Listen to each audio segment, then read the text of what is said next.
Hello friends, welcome back to movie news. Prabhas ఫ్యాన్స్కి huge update.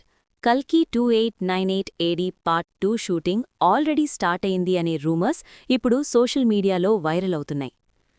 రీసెంట్గా viral అయిన ఫోటోస్లో అమితాబ్ బచ్చన్ మరియు కమల్ హాసన్ సెట్లో కలిసి కనిపించడంతో ఫ్యాన్స్లో ఎగ్జైట్మెంట్ పెరిగింది. డైరెక్టర్ నాగ్ అశ్విన్ ఈసారి సీక్వెల్ని ఫస్ట్ పార్ట్ కన్నా ఇంకా బిగ్గర్ స్కేల్లో ప్లాన్ చేస్తున్నారు అని ఇండస్ట్రీలో స్ట్రాంగ్ బజ్ ఉంది.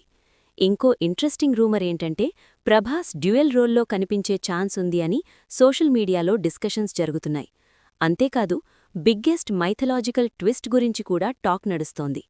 రిపోర్ట్స్ ప్రకారం లార్డ్ కృష్ణ మరియు హనుమాన్ క్యారెక్టర్స్ స్పెషల్ క్యామియోలో కనిపించే ఛాన్స్ ఉంది అని ఫ్యాన్స్ థియరీస్ చెప్తున్నాయి. ఇంకా షాకింగ్ రూమర్ ఏంటంటే డైరెక్టర్ నాగ్ అశ్విన్ పార్ట్ 2ని హాలీవుడ్ లెవెల్లో ఇంటర్నేషనల్ ఆడియన్స్కి రీచ్ అయ్యేలా డిజైన్ చేస్తున్నారు అని టాక్.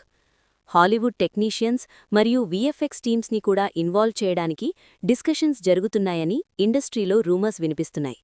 ఇది నిజమైతే ఇండియన్ సినిమాలో బిగ్గెస్ట్ సైఫై సీక్వెల్గా కల్కి పార్ట్ 2 హిస్టరీ క్రియేట్ చేయొచ్చు అని ఫ్యాన్స్ ఎక్స్పెక్ట్ చేస్తున్నారు. ఈ రూమర్స్ అన్నీ నిజమైతే కల్కి పార్ట్ 2 నెక్స్ట్ లెవెల్ సినిమాటిక్ ఎక్స్పీరియన్స్గా ఉండబోతోంది. మీ ఒపీనియన్ ఏంటి? Lord Krishna and Hanuman cameo ఉంటాయా? కామెంట్లో చెప్పండి. ఇలాంటి లేటెస్ట్ మూవీ అప్డేట్స్ కోసం మూవీ న్యూస్ ఛానల్ని సబ్స్క్రైబ్ చేసుకోండి.